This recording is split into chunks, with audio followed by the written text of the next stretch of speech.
Bueno, muy buenos días para todos. Bienvenidos al primer webinar del año de Asomicrofinanzas.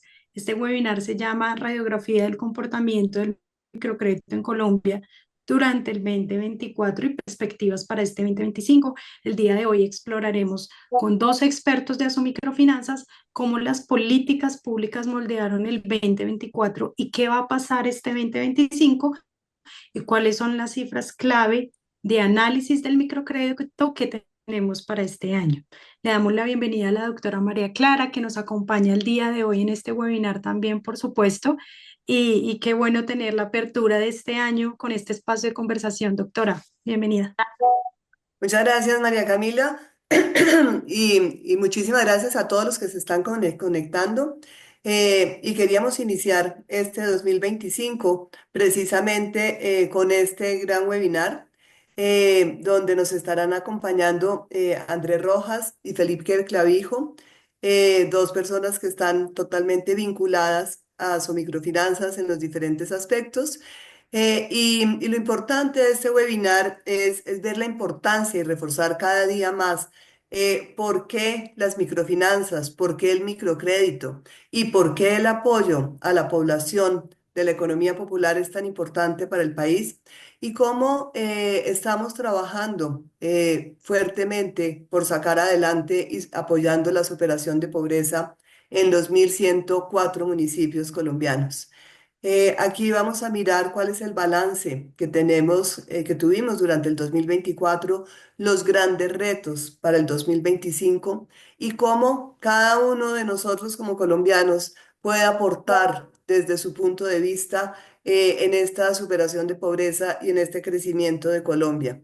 Y especialmente desde la industria microfinanciera, a través de este acompañamiento personalizado a la población, a través de los asesores de microcrédito que visitan a estos microempresarios, no importa la región del país, no importa los recorridos que haya que hacer, cómo este servicio personalizado aporta de verdad en este crecimiento. Entonces, muchísimas gracias a todos por conectarse. Estaremos haciendo muchos eventos este año para visibilizar precisamente todas estas actividades y cada día estar mucho más comprometidos con el desarrollo económico del país y la superación de la pobreza desde la base de la pirámide. Entonces, doy la bienvenida y le doy la palabra nuevamente a María Camila para que nos cuente quiénes son Andrés Rojas y Felipe Clavijo. Claro que sí, antes de dar la apertura a estas dos personas expertas, les cuento que al final de este webinar lo vamos a cargar a nuestro canal de YouTube de Aso Microfinanzas para que lo compartan con las personas que no pudieron conectarse en este momento. Asimismo, los invitamos a seguir todas nuestras redes sociales, @Aso Microfinanzas. Este año ya estamos en TikTok y como lo dice la doctora María Clara Hoyos, este año vamos a tener un ciclo de webinares muy interesante para que por favor lo inviten a las personas interesadas a compartir este contenido valioso. El día de hoy pues nos acompaña Andrés Rojas, él es asesor de asuntos públicos de Aso Microfinanzas y economista, asesor de asuntos públicos de Aso Microfinanzas y ex vicepresidente de asuntos corporativos de Aso Bancaria. Y también nos acompaña Felipe Clavijo, él es gerente de investigación e innovación de Aso Microfinanzas, quien también estuvo vinculado en años pasados al Banco de la República. Entonces, le doy la palabra a Felipe y los invito a todos a que compartan sus preguntas al final de la presentación de Felipe para poderlas socializar. La forma de compartir sus preguntas es por el chat. Entonces, bienvenido, Felipe. Muchísimas gracias, María Camila, y de verdad que muchas gracias a todos y todas las personas que se están conectando hoy a nuestro primer webinar. De verdad que nos pone muy felices tenerlos aquí para presentarles pues todo lo que fue el año pasado, las cifras más importantes y lo que esperamos para este 2025. Como les decía María Clara y María Camila, yo voy a estar haciéndole la presentación de un poco cuál fue el comportamiento de las principales variables del mercado de microcrédito durante el año pasado. Van a ver que vamos a hacer un zoom sobre un segmento del crédito productivo en particular y también vamos a presentar un poco las perspectivas que estamos viendo para 2025 de acuerdo con unas proyecciones de diferentes analistas y diferentes instituciones relevantes en el mercado colombiano. Así que pues sin más preámbulo, demos inicio al webinar. Entonces, como les decía, lo primero que les voy a estar presentando es cuál fue el comportamiento de las principales variables del mercado de microcrédito durante el año pasado. Empezamos entonces así con el crecimiento real anual de la cartera bruta de microcrédito. Esta es una de las variables más importantes a las cuales les hacemos seguimiento muchos de ustedes y también en ASO Microfinanzas. Que estamos viendo la línea negra que corresponde al comportamiento de la cartera total de microcrédito. Si vemos que más o menos como desde mediados de 2022 venía presentando una desaceleración y a partir de inicios de 2024 empezó a registrar ya decrecimientos reales anuales en su dinámica. Sin embargo, si vemos que a partir de agosto, más o menos, agosto-septiembre del 2024, esta dinámica se revirtió, esta tendencia decreciente se revirtió y hemos empezado a notar unas leves mejorías durante el último trimestre del año 2024, registrando esta cartera un decrecimiento real anual de 1,6%.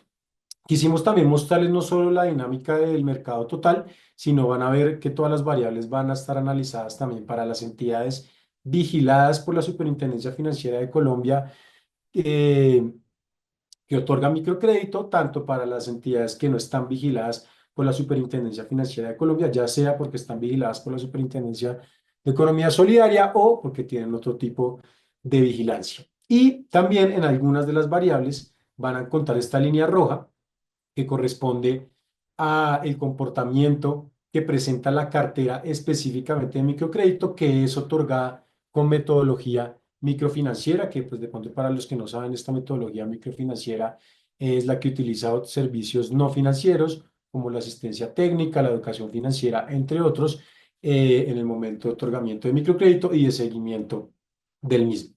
Entonces, ¿qué vemos el comportamiento, por ejemplo, de las vigiladas? Van a ver que la línea amarilla que corresponde a las vigiladas siempre se va a parecer mucho a la línea negra, pues porque obviamente sabemos que las entidades vigiladas por la Superintendencia Financiera concentran la mayor cantidad del microcrédito en el país y vemos que el repunte que han tenido las entidades vigiladas ha sido mucho mayor que lo que ha tenido el mercado en el último trimestre de 2024, alcanzando así un decrecimiento ya muy bajo del 0,6%.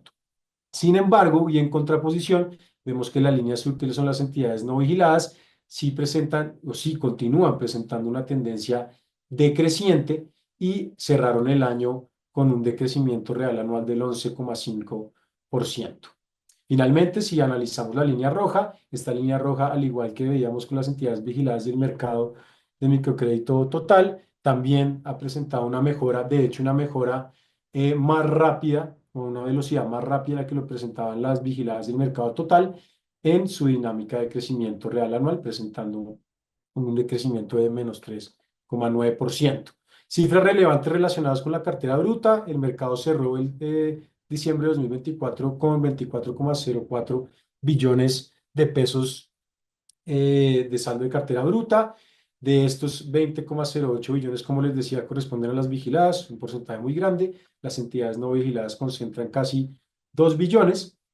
Y tenemos que la cartera de microcrédito con metodología microfinanciera concentra más de la mitad de la cartera total eh, que tenemos colocada en este momento de cartera de microcrédito.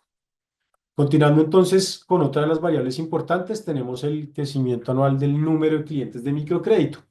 Esta variable, eh, digamos que se contrapone un poco al comportamiento que veíamos con el saldo de cartera bruta. ¿Por qué? Porque si vemos de nuevo la línea negra, o de hecho acá todas las líneas, vemos que siguen presentando una tendencia decreciente, presentan decrecimientos más o menos como desde inicios de 2024 unas, para las no vigiladas sí viene siendo desde el segundo semestre del 2023, pero esta variable aún no muestra recuperaciones como si lo veíamos para el saldo de cartera bruta de microcrédito. Entonces vemos que sí, el saldo se está recuperando, sin embargo, en términos de número de clientes, tanto el mercado total como entidades no vigiladas, entidades vigiladas y la cartera de microcrédito colocada con metodología microfinanciera, pues sí siguen o continúan presentando una tendencia decreciente en su comportamiento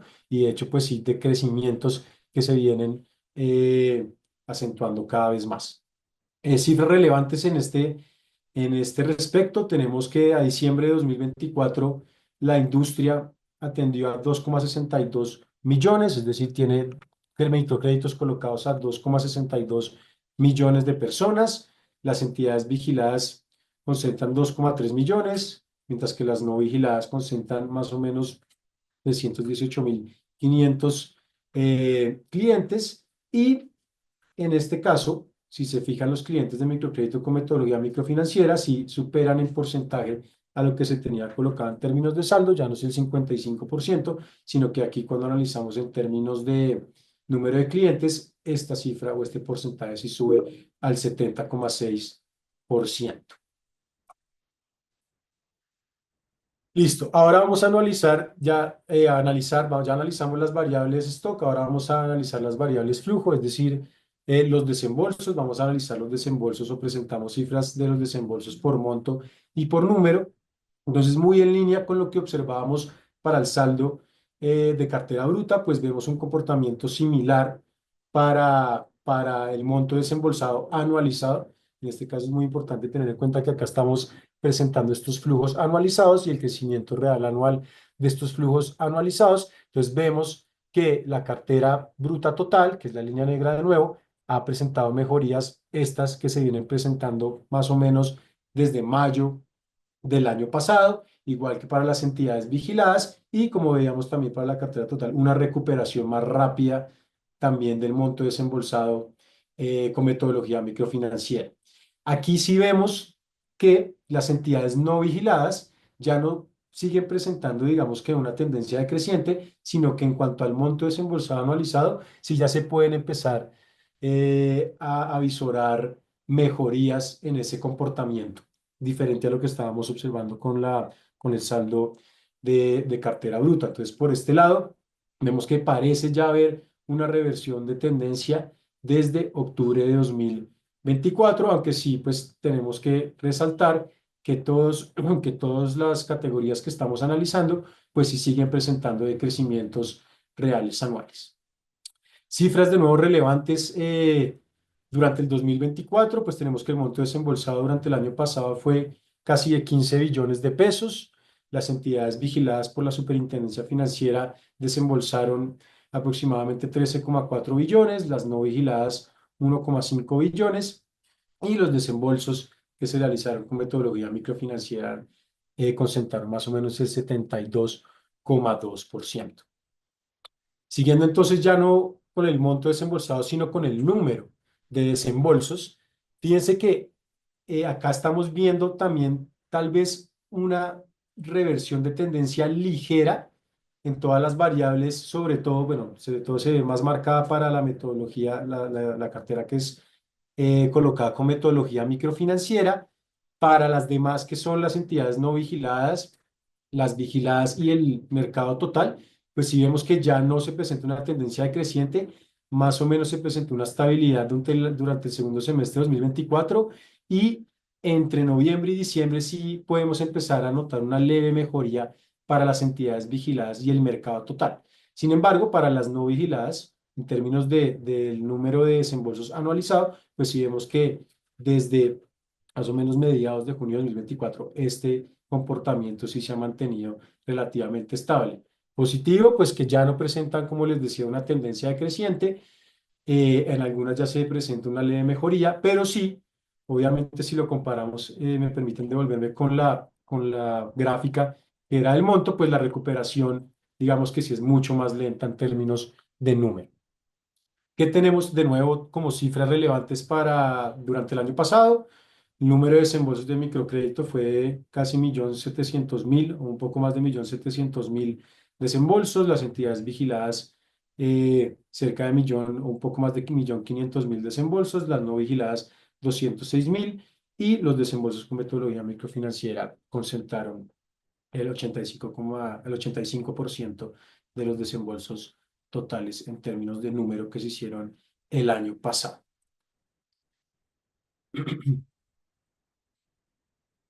Listo. Entonces, uno que puede concluir o que esperaría ver si vemos un monto desembolsado anualizado recuperándose mucho más rápido que lo está haciendo el número de desembolsos, pues uno esperaría ver un aumento del ticket promedio.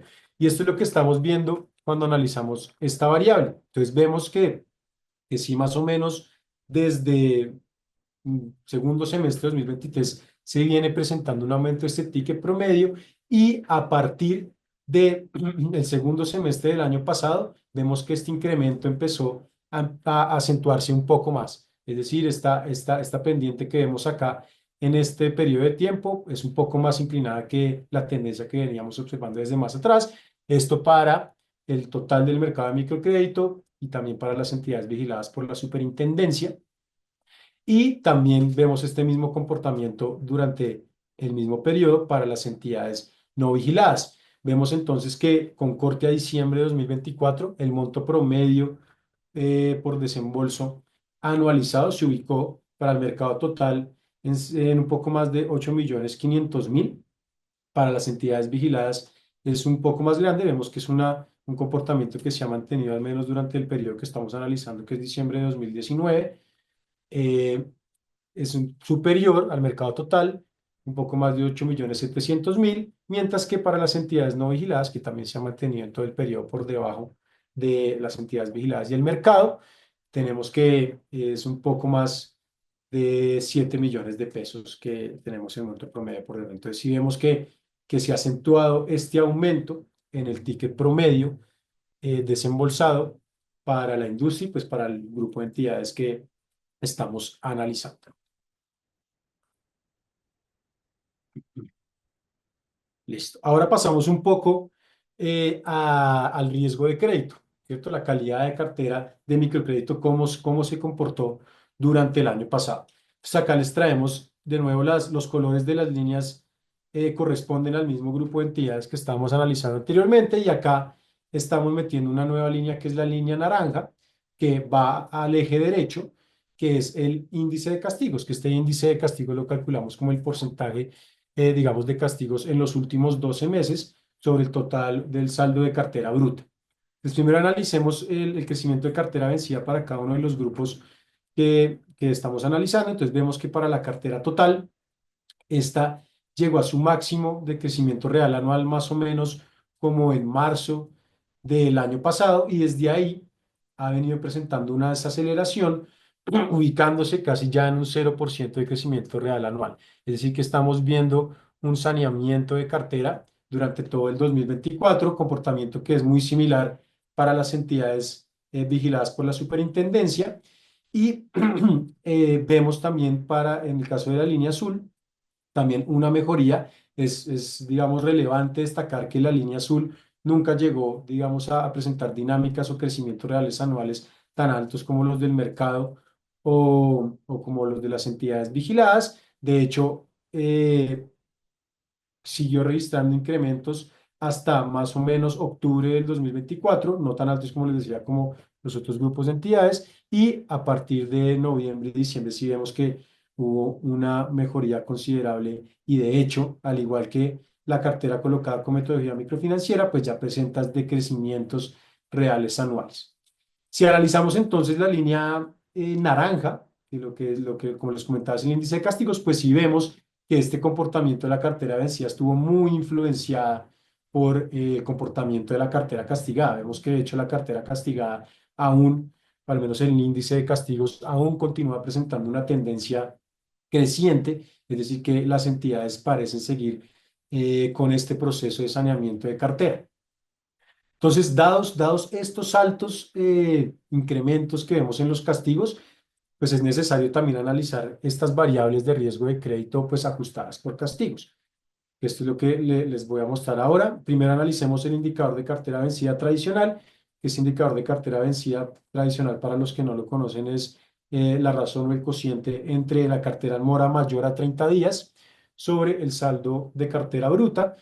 Pues vemos que muy relacionado o acorde con el comportamiento del crecimiento real anual de la cartera vencida, pues también alcanzó su pico más o menos como hacia mayo del año pasado y a partir de ahí ha empezado a mejorar, ha empezado a mostrar una mejoría.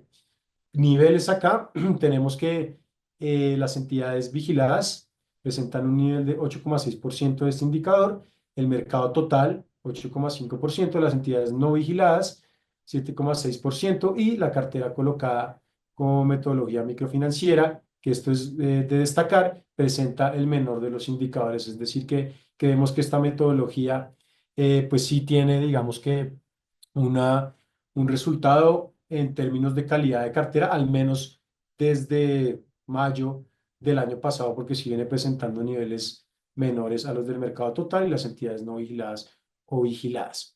Para destacar también dentro de esta gráfica, veíamos que más o menos como desde junio del 2020, las entidades no vigiladas venían presentando constantemente el indicador de cartera vencida más alto, ¿cierto? Que las no vigiladas y que el mercado total, pero esto se revirtió más o menos a partir del segundo semestre del 2023, donde las entidades no vigiladas ya empezaron a registrar, digamos, niveles menores.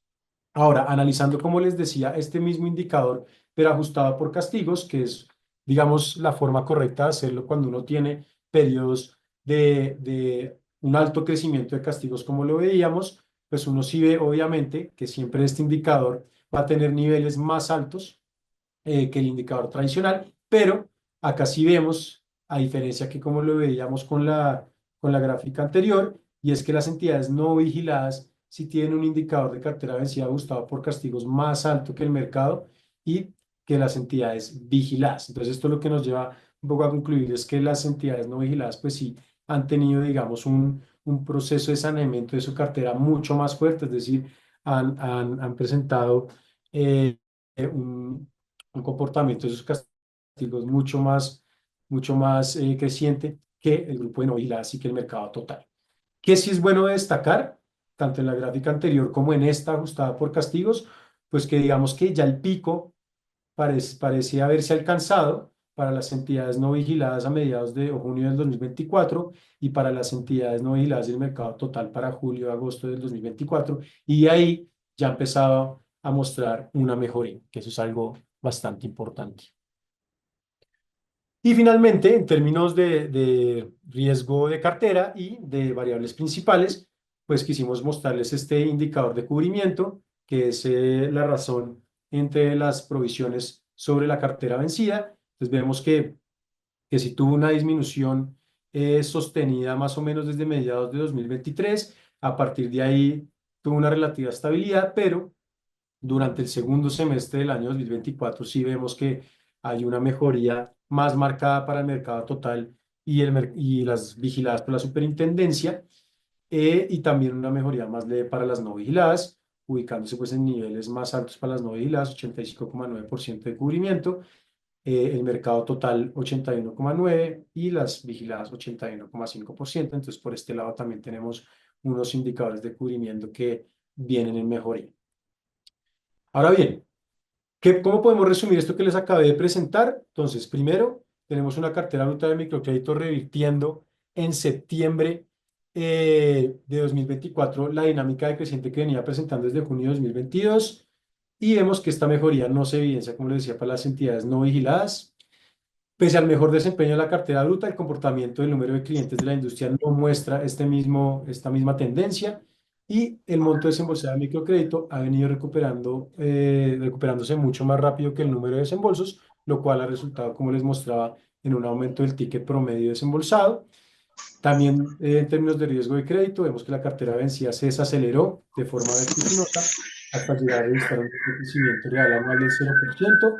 Y esto sucedió en el marco de un proceso intenso de saneamiento de cartera, el aumento significativo de castigos y finalmente pues que la calidad de cartera, tanto sin como con castigos, pues ha empezado a mostrar una mejoría. Esto podemos resumir de lo que les acabo de mostrar. Ahora bien, también quisimos traerles a ustedes el análisis del comportamiento de las tasas de usura, que pues, es una variable bastante importante para las entidades del gremio. Vemos que durante 2024 sucedió esta transición del cambio en la metodología de cálculo de la tasa de interés de usura para las 5 modalidades de crédito productivo. Vemos que Durante este periodo de transición, todos los segmentos populares, que son los que ven en color amarillo, en color azul, qué pena, en color azul, presentaron crecimientos. A partir de ahí siguieron una tendencia creciente mucho más suave y ya, digamos, durante el segundo semestre de 2024 ha mantenido una relativa estabilidad. Por su parte, el crédito productivo urbano se ha mantenido relativamente estable durante todo el periodo, similar al crédito productivo de mayor monto, mientras que el crédito productivo rural es la variable que ha tenido variaciones más grandes, en este caso reducciones durante el periodo de transición. A partir de ahí continuó con una tendencia decreciente menos marcada y se ha mantenido relativamente estable desde octubre, variando más o menos alrededor de un 24 y 24,5%. En esta tabla pueden ver las variaciones porcentuales en los niveles de cada una. Entonces vemos que, como les decía, la de crédito productivo rural decreció en más de la mitad de su nivel, mientras que las demás decrecieron no tanto en el caso del mayor monto, y las que aumentaron lo hicieron de 24,7% en el crédito popular productivo rural, en el caso del urbano 36,5%. Recordemos que los principales cambios que se realizaron fue que pasamos de un promedio simple a uno ponderado y que se incluyeron las operaciones de redescuento en el cálculo. Ahora bien, dado el comportamiento que vemos para el crédito productivo rural, quisimos hacer un zoom al comportamiento que está presentando este mercado específicamente. Entonces vemos acá, quisimos traer esta gráfica que es la brecha entre la tasa de usura y la tasa promedio de mercado que están colocando las entidades, excluyendo al banco público, y vemos, como es de esperarse, que esta brecha en el crédito productivo rural con el periodo de transición sí disminuyó de manera significativa, es decir, que las entidades empezaron a colocar en promedio sus microcréditos o créditos productivos rurales más cerca a la tasa de usura, y de hecho desde que terminó la transición esta brecha ha fluctuado entre 1 y 2 puntos porcentuales, que es una brecha que es significativamente menor a la de los demás segmentos. Entonces, esto que nos puede dar una idea, no es obviamente conclusiva, pero esto puede ser, digamos, como una evidencia de que puede haber un tipo de represión financiera, porque las entidades pues están teniendo que pegar mucho a la tasa de usura de este segmento para poder colocar sus desembolsos. Entonces, para esto y mirar a ver cómo se ha comportado el mercado, decidimos pedir información a nuestras entidades asociadas en el periodo de enero de 2022, diciembre de 2024, para este segmento en particular. Les pedimos saldo de cartera bruta, saldo desembolsado en el mes y número de desembolsos en el mes. 16 entidades enviaron información, que de nuevo reiteramos el agradecimiento a estas entidades por el envío de la información, porque el análisis es muy valioso. 6 de ellas son vigiladas por la superintendencia, 10 no vigiladas. Entonces, al analizar esta información que ellos nos enviaron de estas tres variables, ¿qué encontramos? Entonces, podemos ver que, pues, de hecho, este segmento venía presentando un decrecimiento en su saldo de cartera bruta, en este caso son crecimientos reales anuales, pero curiosamente acá sí estamos viendo que desde agosto de 2024, las entidades vigiladas por la Superintendencia Financiera, en este caso es la línea azul, pues sí han tenido una recuperación en su saldo de cartera bruta bastante marcado, ¿cierto? Ya revirtieron la tendencia creciente que venían presentando, y de hecho han acentuado su crecimiento y la recuperación. Esto ha impulsado obviamente la recuperación del mercado total de este segmento de productivo rural, pero algo aquí sí que hay por destacar ese comportamiento de las entidades no vigiladas. Las entidades no vigiladas aún no muestran una recuperación como si lo muestran las no vigiladas en este segmento en particular. Vemos que, de hecho, si comparamos el comportamiento de este segmento con el comportamiento de la cartera de microcrédito total, pues sí presenta mejores dinámicas, al menos en lo que cuando analizamos el saldo de cartera bruta.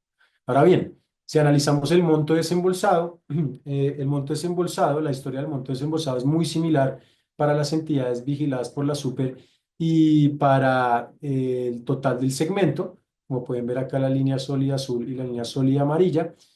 Sin embargo, para las entidades no vigiladas, hay una recuperación a partir de octubre, pero este monto desembolsado aún sigue presentando decrecimientos.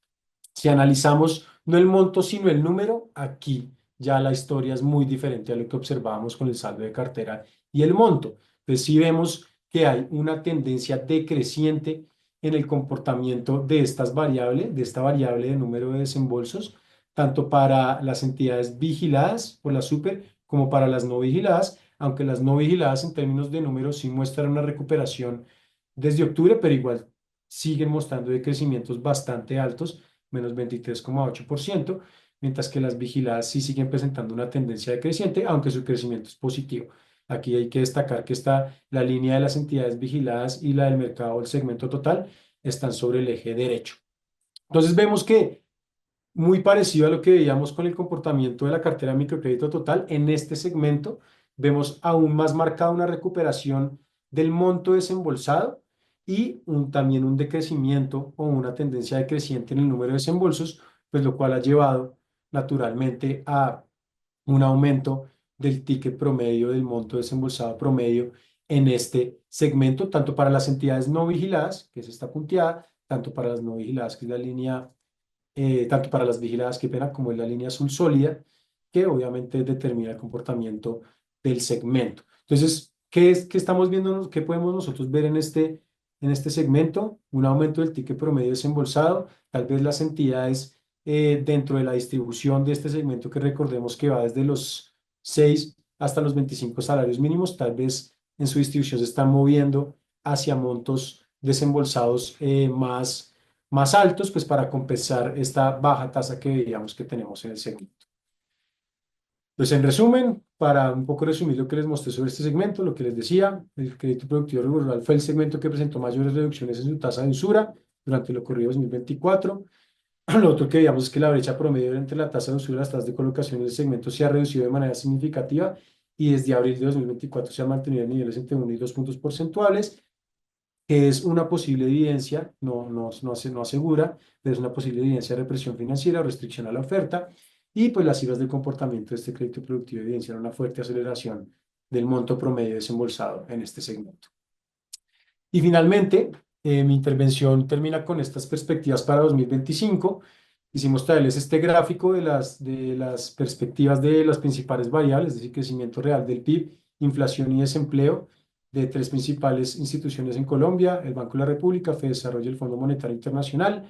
Vemos que si comparamos los pronósticos que hay en 2024 frente a 2025, pues si vemos una mejoría, es decir, en crecimiento real del PIB, todas las instituciones esperan que este año sea mejor que el año pasado, que las proyecciones que tienen para el año pasado. En términos de inflación, pues que ya observamos el valor de 5,2, todas también esperan que al menos la inflación se ubique en el rango meta del Banco de la República, que está entre 2 y 4, y finalmente que el desempleo disminuya levemente con respecto a las proyecciones que tienen para 2024. Entonces, de acuerdo con estas proyecciones y fijándonos únicamente en la dinámica de las cifras, todo parece indicar que ya cesó la horrible noche para la industria microfinanciera, es decir, vemos reversiones en las tendencias decrecientes en muchas de sus variables, en el caso del saldo de cartera, en el caso del monto desembolsado, y en el caso de la calidad de cartera, pues sí vemos una mejoría, vemos en la medida en que esta calidad de cartera vaya mejorando, pues las entidades van a poder empezar a asumir mayores riesgos, lo cual podría tener un efecto sobre la dinámica del número de clientes que vemos que viene bajando y del monto promedio desembolsado. En caso de que se esté produciendo un fenómeno de represión financiera en el segmento productivo rural, entonces podríamos esperar que el monto promedio desembolsado en este segmento siga aumentando más de lo que lo ha hecho hasta ahora, ya que para las entidades sería más rentable colocar créditos de mayor valor en este segmento, y esto puede resultar en una reducción de la atención a los microempresarios que requieran microcréditos con montos que están en la cola izquierda de este segmento, es decir, con montos que están cerca de los 7, los 8 y los 9 salarios mínimos. Y pues es importante realizar un continuo seguimiento de variables exógenas que puedan tener un efecto sobre la dinámica del mercado de microcrédito. Pues así termino mi intervención. No sé si haya preguntas, María Camila, en el momento sobre la intervención, o podemos continuar con la siguiente sección. Bueno, antes de dar cierre a esta primera parte de nuestro webinar, tenemos dos preguntitas. La primera es de Mario, dice, ¿cómo se espera que se comporte la cartera del microcrédito durante el año 2025? No sé si la respondes y te leo la siguiente después. ¿Sí? Sí, sí, sí, sí. Pues tal y como mostrábamos con las proyecciones que tenemos del Fondo del Banco de la República, y de desarrollo, y con la dinámica que estamos viendo del crecimiento real anual de la cartera, que vemos que viene mejorando, uno sí esperaría que en medio de una situación económica más favorable, pues esta tendencia creciente de la cartera bruta siga aumentando hasta llegar a registrar valores positivos. Ahorita estamos en decrecimientos, pero lo que esperamos en este 2025 es que lleguemos de nuevo a crecimientos positivos. Y la segunda pregunta que tenemos es de Diana Pérez. Diana nos dice, la mejoría del indicador de cartera vencida. En la mejoría de indicador de cartera vencida, vemos que se presentó una mejoría en el último trimestre. Posiblemente haya sido esto por los castigos de cartera o esto se puede identificar o sería por el tema de la recuperación de cartera. No, como veíamos en este caso, que les mostraba el índice de castigos, sí claramente muestra que esta mejoría, tanto en la cartera vencida como el indicador de cartera vencida tradicional, pues estuvo bastante influenciado por este proceso de sanamiento de cartera que hicieron las entidades, especialmente las no vigiladas, a través de la cartera castigada. Entonces sí, digamos que la cartera castigada explica de manera significativa esta mejoría en la calidad de la cartera. Correcto. Listo, entonces muchísimas gracias, Felipe. Damos cierre a esta primera parte del webinar e invitamos a Andrés Rojas, quien es asesor de asuntos públicos de Asomicrofinanzas, a que nos comparta la información que tenemos sobre este tema tan relevante que son los asuntos públicos. Ya vemos tu presentación, Andrés. Si quieres, puedes Sí, está perfecto. ponerla en ¿Está modo conectada? presentación. Claro que sí, bienvenido. Perfecto. María Camila, muchas gracias. Un saludo especial a María Clara, a Felipe y al resto de personas que se han unido a este espacio. Bueno, a mí me corresponde un poco darle un contexto a todo esto que nos acaba de mostrar Felipe con relación al comportamiento del microcrédito y es entender cuál fue el contexto político en el que estuvimos en el 2025 y qué podríamos esperar de alguna manera también, porque algo de lo que viene del 2024 pues se va a ver reflejado también este año. Entonces, qué marcó el 2024? Bueno, estos son los elementos que vamos a tratar en la presentación. Bueno, paz total, que se pone en interrogantes, escándalos de corrupción, reactivación económica, reformas sociales y económicas, pérdida de gobernabilidad, iniciativa legislativa e incertidumbre, que es un poco al final lo que queremos concluir.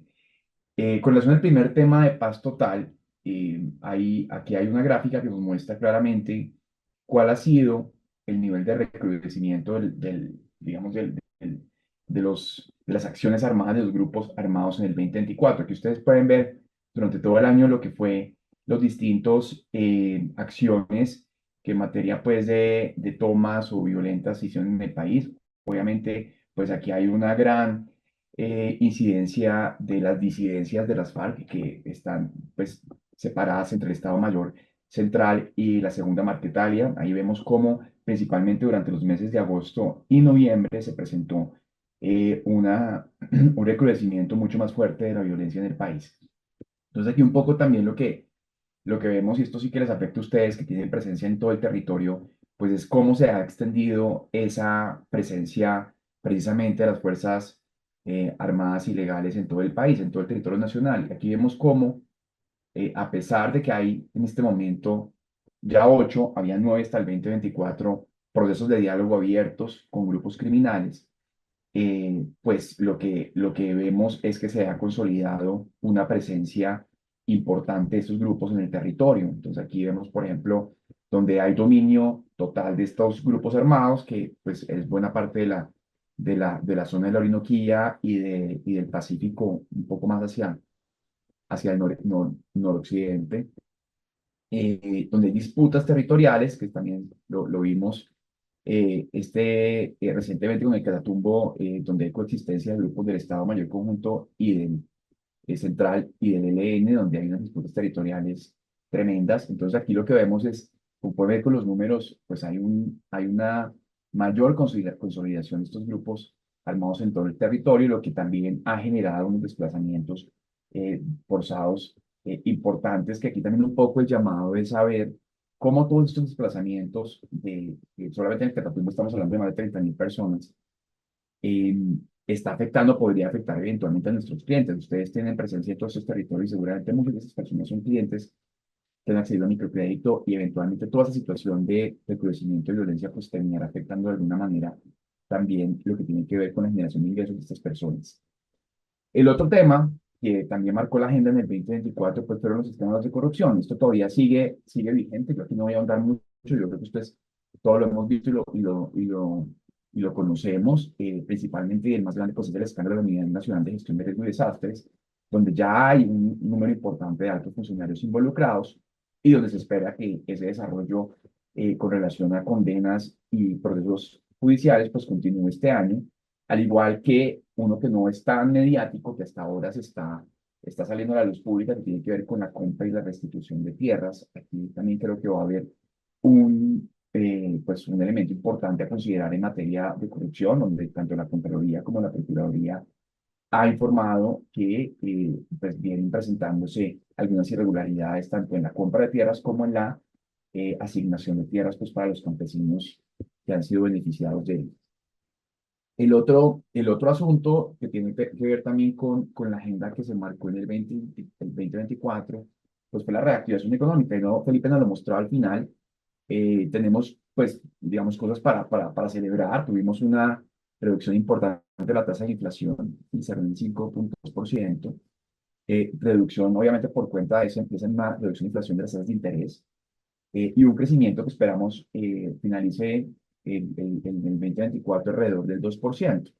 Y algo que pues, fue positivo dentro de todo lo que fue la agenda del año pasado, pues también tiene que ver tanto con el pacto por el crédito que se firmó con las grandes entidades en cabeza de Asobancaria y el pacto por el microcrédito que se firmó, son distintos, son dos cosas distintas que se firmó en cabeza de este gremio que pues que veremos también cómo eso tiene realmente un impacto en ese proceso de consolidación de la reactivación económica. Sin embargo, vemos todavía que hay sectores clave que no que no despegan, ¿no? Sectores claves tanto para la generación de empleo como para que impulsen ese mayor crecimiento, como el sector de la industria, la construcción, la infraestructura y la minería de hidrocarburos, que son sectores que todavía siguen siendo están todavía muy rezagados y que realmente pues nos ponen aquí, nos ponen la inquietud de si realmente hay un plan de reactivación económica o esto simplemente fue un rebote propio de la inercia pues económica del país, ¿no? Donde básicamente el impulso que se requería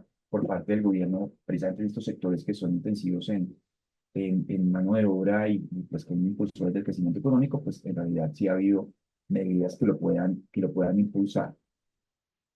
Lo otro también que marcó la agenda del 2024, pues fueron la discusión de las reformas sociales y económicas principalmente en el Congreso de la República. Aquí vemos todavía, continúan en trámite dos importantes reformas de muchísima trascendencia para el país, la reforma a la salud, el sistema de salud, que si bien se han venido tomando medidas que evidencian que no necesariamente se requería una reforma para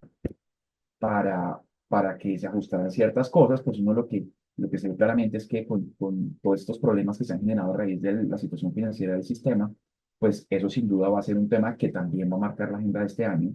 Ese proyecto de ley está en aprobación en la Cámara de Representantes y seguramente tendrá una discusión mucho más densa y compleja en el Senado de la República.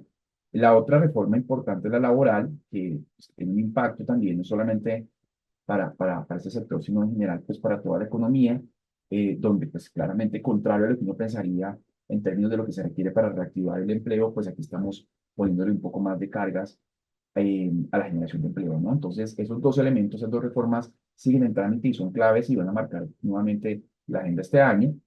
Archivadas, pues ya conocemos la ley de financiamiento, la reforma tributaria, el presupuesto que pues no se aprobó, se decretó a finales del año, y la reforma política, que también era un proyecto muy importante para el gobierno, donde había unos elementos que les permitían pues también un poco negociar con la clase política y con los congresistas para lograr tener también unos apoyos importantes para lo que se viene en el 2026. Y lo que pues fue, digamos, los aspectos positivos dentro de esta agenda de gobierno en materia de reformas que pues fueron las aprobadas, que uno es el Sistema General de Participaciones, que entre otras esta reforma no tiene ningún tipo de efectividad en la medida en que va acompañada o va condicionada de un proyecto de ley que tiene que presentar el gobierno de competencia para los entes territoriales. En la medida en que ese proyecto de ley pues, se presente y pueda ser aprobado, pues tendrá sentido esta reforma. Esto, si eso no llega a ocurrir, pues simplemente esta reforma del Sistema Nacional de Participaciones quedaría como un saludo a la bandera. Y la reforma a la jurisdicción agraria que le da un poquito más de dinamismo a los pleitos que se dan en materia agraria. Todos estos elementos que hemos mencionado, pues le ha generado al gobierno una pérdida de gobernabilidad importante. Hay un Senado bastante opositor en cabeza de su presidente. Esto yo creo que se va a mantener por lo menos durante este primer semestre del año, que es el último periodo de este periodo legislativo. Y ahí todavía hay unos sentimientos tal vez de disputas importantes que con la personalización de la relación que se tuvo con el Congreso el año pasado, pues eso obviamente va a ser difícil que se logre normalizar, digamos. Entonces ahí va a haber un Senado bastante fuerte haciendo oposición. Lo otro también tiene que ver con el distanciamiento con las Cortes. Pues infortunadamente ha habido unos enfrentamientos, no enfrentamientos como tal, pero sí ha habido un distanciamiento muy evidente en donde no hay prácticamente una relación institucional.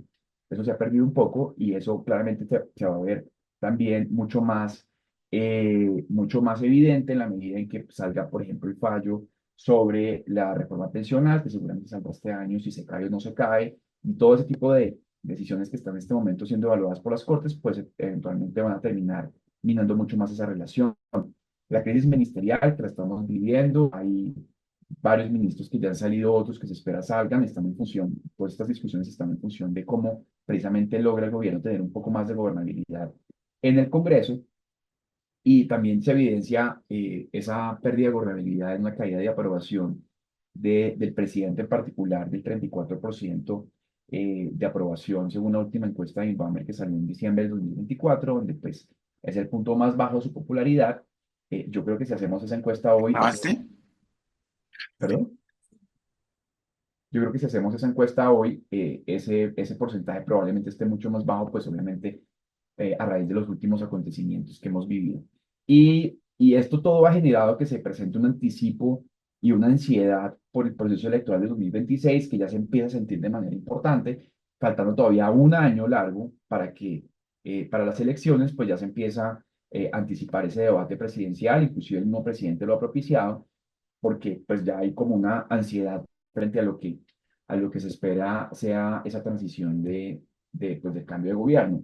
Ahora, en materia legislativa y lo que tiene que ver con los proyectos de ley que afectan, pues en particular este sector y en general el sector financiero, aquí simplemente extraímos algunas de las iniciativas que han venido siendo recurrentes en el Congreso, donde el propósito de este tipo de iniciativas es apalancar una mayor inclusión financiera, pero pues vemos que el foco siempre ha sido buscar eliminar, por ejemplo, o depurar las bases de datos sí, pues, de las centrales de riesgo, como puede ser el proyecto Borrón y Cuenta Nueva, ¿sí? O otro tipo de proyectos que buscan eliminar una serie de costos que se perciben como barreras para el acceso pues, de personas a servicios financieros. Esto contrasta un poco con la falta de iniciativas encaminadas, por ejemplo, a educación financiera. Hoy en el Congreso no hay una sola iniciativa que busque fortalecer la educación financiera en los colombianos, por ejemplo, que es una medida que uno creería, pues uno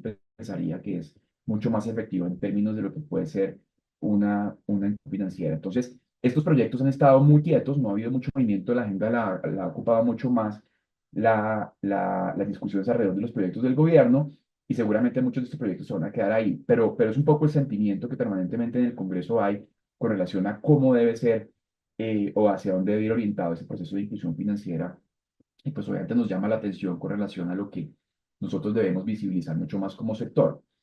Finalmente, pues aquí nos queda un escenario de muchísima incertidumbre para este año.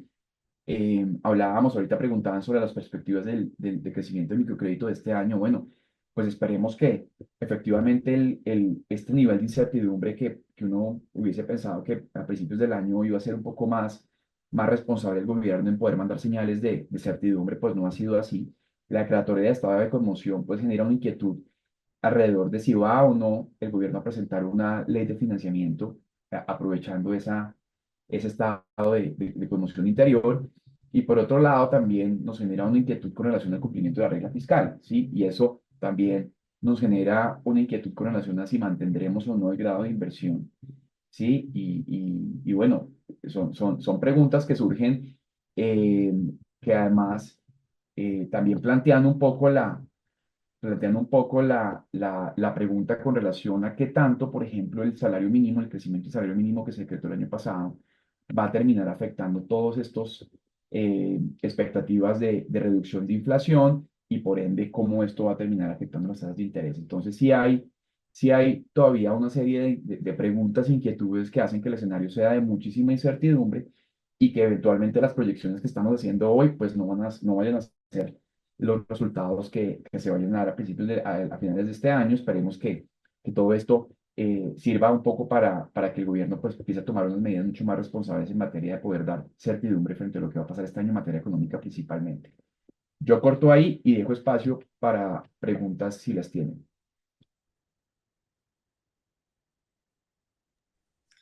Muchísimas gracias, Andrés, por tu presentación. Bueno, tenemos unas preguntas por aquí, pero estas hacen referencia a la presentación de Felipe. Entonces la voy a leer mientras tanto. Dice por aquí, al hacer una comparativa entre las entidades vigiladas con las no vigiladas, presentan unos comportamientos significativos diferentes. ¿Qué elementos consideras que pueden estar afectando estos comportamientos, Felipe? Bueno, digamos que uno de los elementos principales que me parece a mí pueden estar afectando ese comportamiento está muy relacionado con lo que veíamos del tema del monto promedio o el ticket promedio, que también es bastante diferente entre ambos tipos de entidades. Es decir, las entidades no vigiladas, por lo general, tienen un ticket promedio más pequeño, lo que evidencia que estas entidades atienden a segmentos, digamos, más riesgosos de la población a través de montos desembolsados mucho más bajos. Es decir, como sabemos nosotros, la población de la base de la pirámide o estos segmentos populares, como llamamos, requieren para el impulso de esa actividad productiva al principio, pues montos muy pequeños de microcrédito. Entonces, las entidades no vigiladas, como veíamos allá, están, digamos, concentradas en atender más ese segmento, que en sí, pues es más riesgoso y por lo tanto, digamos, los comportamientos de la variable de cartera vencida, como veíamos, tanto de castigos, pues eran mucho más altos para ellos y pues vemos que la recuperación en estas entidades también está un poco más lenta por ese tema. ¿Por qué? Porque pues en medio de un ambiente más riesgoso, como lo veíamos durante 2023, un poco principios de 2024, que era aceleración vertiginosa del indicador de cartera vencida, de la cartera vencida en sí, pues claro, las entidades empiezan a ser un poco más cautas en el momento de colocar microcrédito y por ende, pues vemos que la recuperación en estas entidades va a ser más lenta. En la medida en que haya una mayor recuperación económica, como lo veíamos con las perspectivas, pues podríamos ver que las entidades no vigiladas empiecen también a repuntar en su comportamiento.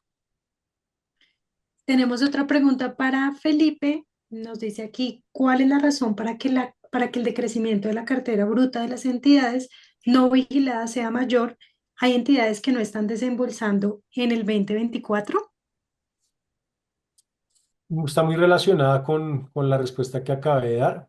Digamos que por el ambiente tan riesgoso que se estuvo viviendo, pues claro, las requerimientos para otorgar nuevos microcréditos se tienen que endurecer, sí o sí, y por ende, pues esta recuperación, ya que su segmento específico es este que está, digamos, en la cola izquierda de los desembolsos o los segmentos más populares, pues esta recuperación sí va a ser mucho más lenta. Y tenemos una última pregunta que nos hace Juan Camilo Acevedo. Esta pregunta va dirigida para Andrés. Nos dice, buenos días, en tema regulatorio, ¿se ve algún proyecto para modificar nuevamente el cálculo de las tasas de usura? Gracias a Juan Camilo por la pregunta, hay una iniciativa que está en este momento en curso en la Cámara, en la Comisión Tercera, que tiene que ver con reactivación económica y dentro de algunas de las medidas que trae el proyecto de ley es precisamente eliminar la tasa de usura. Eso, de entrada, pensando en que digamos, un requerimiento de paso por comisión primera. Pues el delito de usura está contemplado en el Código Penal, es decir, que cualquier modificación que se haga tendrá que pasar por allá. Entonces no se ve realista que en realidad se vaya a hacer algún tipo de modificación o algún tipo de eliminación de la tasa de usura, por lo menos no en ese proyecto de ley donde hay una clara, donde hay un problema de, digamos, de unidad de materia y de trámite legislativo, pues, está tramitándose por otra comisión, pero en general alrededor de la discusión que uno la ve en los medios y que obviamente está también en la agenda y se da también fruto de discusión este año, no es tan fácil hacer esa eliminación, esa modificación, teniendo en cuenta que eso tiene que pasar por el Congreso y ahí es donde yo creo que va a haber una dificultad importante en términos de lo que tendría que pasar en la Comisión Primera para que se modifique el delito de usura, pero también las implicaciones políticas que tiene una medida como esta, ¿no? Que no se ha discutido muchas veces y eventualmente pues ningún gobierno ha tomado el riesgo de asumir ese costo político y la verdad no creo que lo vayan a hacer ahora. Entonces, no hay otra iniciativa que en este momento en el Congreso en materia regulatoria esté pensada o orientada a modificar tasa de usura. Y referente a esta respuesta que tú das, creo que también complementa esta respuesta que tú das la pregunta que nos llega desde Cotregua y dice, ¿qué ocurriría en el sector si se acepta la propuesta de eliminar las tasas de usura? Esa es una buena pregunta. Yo creo que María Clara puede responder más fácil.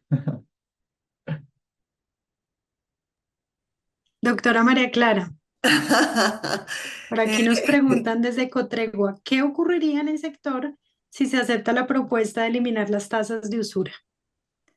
Pues esta es una pregunta de muchísima discusión y es en realidad una pregunta para todos, ¿sí?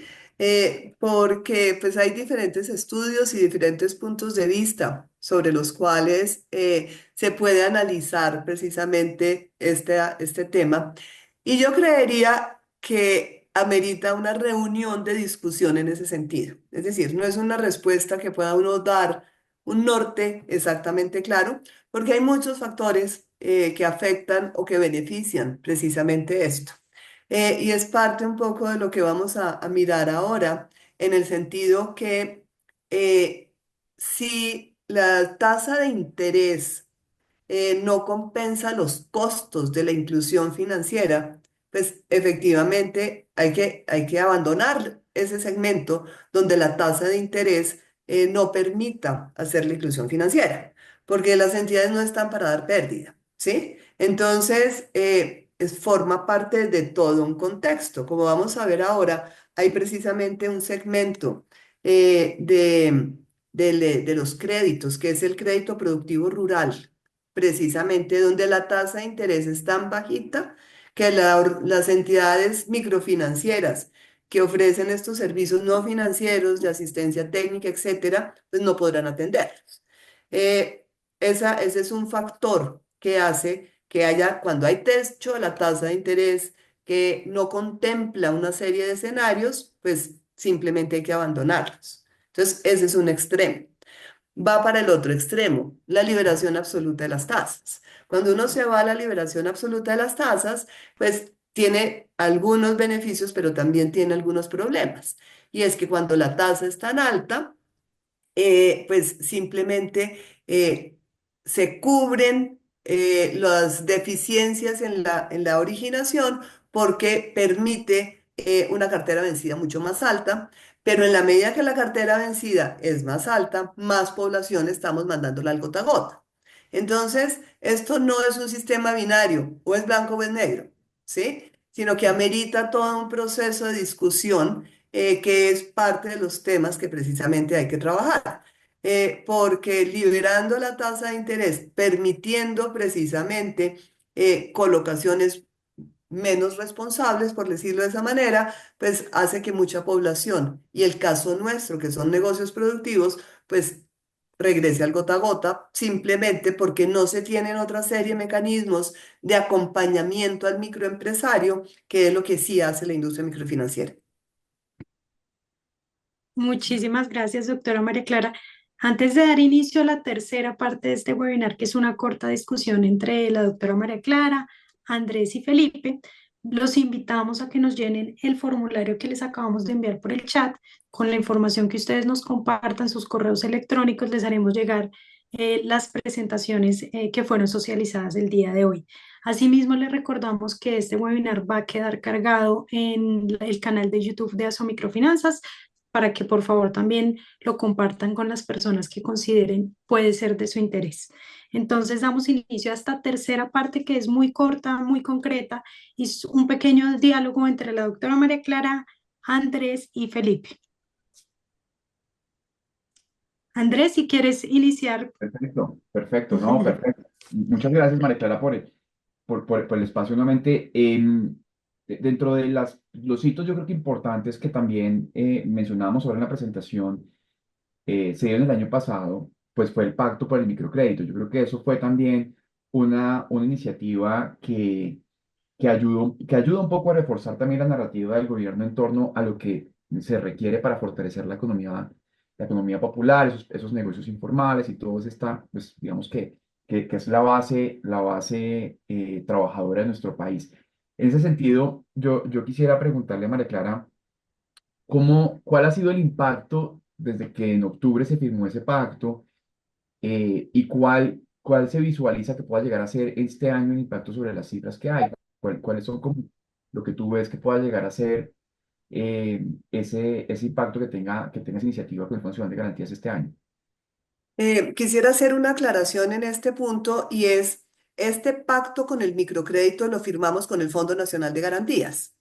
Sí, entonces, este es un tema de un desarrollo entre Javier Cuellar como presidente del Fondo Nacional de Garantías y su equipo y en las microfinanzas y Asomicrofinanzas, precisamente para impulsar esa profundización financiera. Todos sabemos que en la medida que los créditos son más pequeños, es mucho más costoso llegar allá. Es una población en la cual hay que darle un acompañamiento muy importante, ¿sí? Desde el momento en que ya quieren montar su negocio productivo. Entonces, son dos elementos que si bien el auditorio aquí, pues todos estamos metidos en este mundo de las microfinanzas, hay muchas personas que también se conectan y van a oír ese webinar en el sentido que el costo que tiene llegar a esta población a lugares tan apartados, personas que son negocios de subsistencia que empiezan a crecer, pues hace que sea muy costoso y por eso era tan importante este pacto con el microcrédito para compartir precisamente con el gobierno estas características. Esto ha permitido una profundización financiera muy importante, especialmente en las zonas urbanas, un poco más que en las zonas rurales, porque como les comentaba, ahora que estaban hablando de la liberación de la tasa, pues este segmento del crédito productivo rural, que tiene una tasa de interés tan baja, pues hace que la profundización, independientemente que pudiéramos contar con la garantía del Fondo Nacional de Garantías, ni siquiera justifica por el riesgo que se está corriendo, por los costos, aunque nos estuvieran cubriendo el 100% del riesgo. Entonces son una serie de factores que por eso esta alternativa del Fondo Nacional de Garantías ha ayudado a impulsar muchísimo este proceso de graduación de los micronegocios, desde un negocio de subsistencia hasta un negocio consolidado, que un poco lo que queremos hacer, y lo hablábamos precisamente con Felipe y con Andrés y con el equipo de Asomicrofinanzas, es cómo vamos a medir esa inclusión financiera, no a través del desembolso de microcréditos, que es como lo tenemos hoy por el reporte que se da a la Superintendencia Financiera sobre los desembolsos realizados, sino esa profundización financiera que dejan de tener microcrédito y se han graduado para una cartera comercial, pero crédito comercial a microempresa llámese del sector agropecuario, llámese de comercio, de manufactura, de servicios, pero siguen siendo microempresas de acuerdo con los decretos vigentes por el número de empleados que tienen. Entonces, esa profundización vale la pena buscarla, que apoya precisamente este pacto que firmamos con el Fondo Nacional de Garantías. Si me permites agregar algo, Andrés, que es relevante en esa pregunta, y es el tema relativo a las cifras, ¿no? Desde que se firmó ese pacto por el microcrédito en octubre, las entidades asociadas a microfinanzas han desembolsado cerca de 4 billones de pesos, que es una cifra bastante significativa. De hecho, si uno lo compara, no con el pacto por el microcrédito que se realizó con el Fondo Nacional de Garantías, sino con el Pacto por el Crédito, que de hecho fue el que firmó Asobancaria con el gobierno nacional, que era de 55 billones de pesos adicionales en 18 meses. Vemos que desde que se firmó ese pacto por el crédito, la industria microfinanciera asociada a microfinanzas ha desembolsado un poco más de 5 billones, exactamente 5,1 billones, que representa 9% de esos 55. Es decir, que la industria sí está, digamos, bastante dinámica y colaborativa con este tema y comprometida con el tema del pacto por el microcrédito y el pacto por el crédito, esperando, como lo mostramos con las perspectivas, que esto siga mejorando y tome una dinámica aún mayor durante este año. Y un poco, como les decía, y complementando con lo que dice Felipe, fíjense que esto es solo lo que se cataloga como microcrédito, que es un endeudamiento hasta 120 salarios mínimos. Entonces, pueden seguir siendo microempresas, pero en el momento en que su endeudamiento supera los 120 salarios mínimos, ya no se clasifica en la cartera de microcrédito. Entonces, por eso este estudio que les digo es bien importante porque el que ya tiene más de 120 salarios mínimos sigue siendo microempresa, pero se cataloga ya no como microcrédito.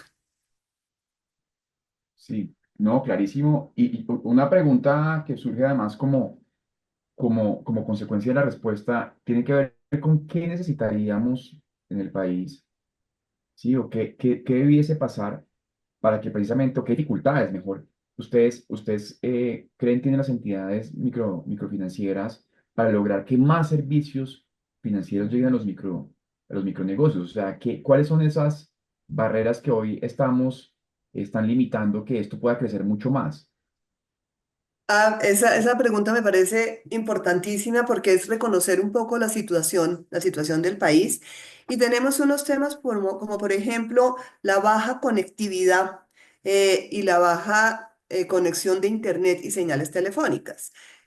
Como vemos, el microcrédito es muy personalizado. Entonces, el asesor de microcrédito se desplaza precisamente a esas regiones tan apartadas donde está el mayor porcentaje de pobreza en nuestro país.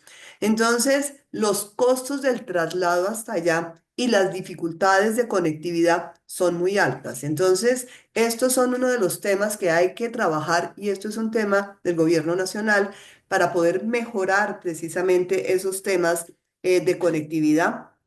Tenemos otro tema importante y es los problemas de las vías terciarias que están en muy mal estado, que también dificultan no solamente la llegada de la industria microfinanciera a esas regiones, sino el transporte y la salida de los productos agropecuarios y de los productos que se generan en esas regiones, llámese artesanías, agropecuarios, etcétera. Todos estos temas no los pueden sacar de esas regiones en la medida que precisamente las vías terciarias estén en las condiciones en las cuales se encuentran. Otro punto fundamental, y lo estamos viviendo en este momento, todo el tema de la seguridad pública y los grupos armados. Hemos tenido la oportunidad de manifestar desde hace mucho antes de estos problemas que tenemos en el Catatumbo, en reuniones con el ministro de Defensa y el ministro del Interior, mostrando cómo las amenazas y las extorsiones a los micronegocios les estaba imposibilitando pagar sus créditos precisamente por estar pagando esas vacunas. Tenemos temas de desplazamiento forzado.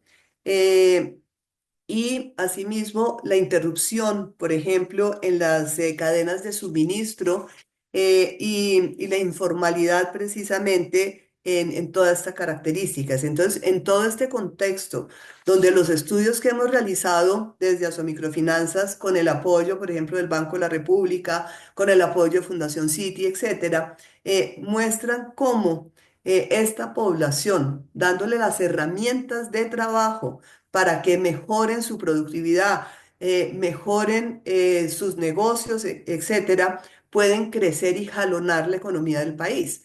Entonces, por eso nuestro enfoque fundamental es: no regalemos la plata, démosle las herramientas, démosle oportunidades de tener acceso a recursos financieros a través de microcrédito u otras opciones que se tiene, y esa es la mejor forma de mejorar la economía del país. Y si me permites, María Clara, complementarte un poco relacionado con lo que exponía yo en la presentación. Obviamente no aplica a todo el mercado de microcrédito, pero sí me gustaría volver a hacer énfasis en el tema de que tú también decías del crédito productivo rural. ¿Cómo podemos nosotros impulsar más, digamos, la colocación en este segmento?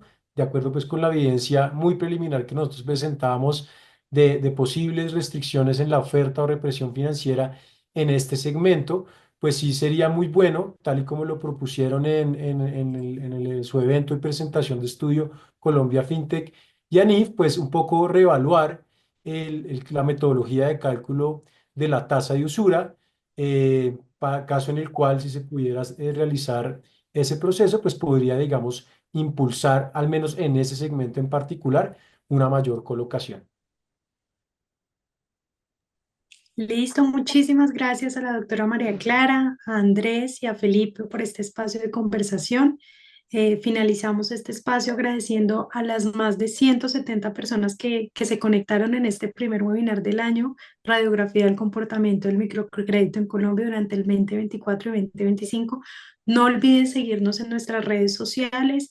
No olviden también que este webinar quedará cargado en la plataforma de YouTube de Aso Microfinanzas y por supuesto llenar el formulario que les compartimos por el chat para poderles enviar las presentaciones socializadas el día de hoy. Muchísimas gracias a todos y feliz resto de día. Muchas gracias, María Camila, Andrés, María Clara, a todos. Bueno, saludos para todos. Gracias, buen día. Gracias.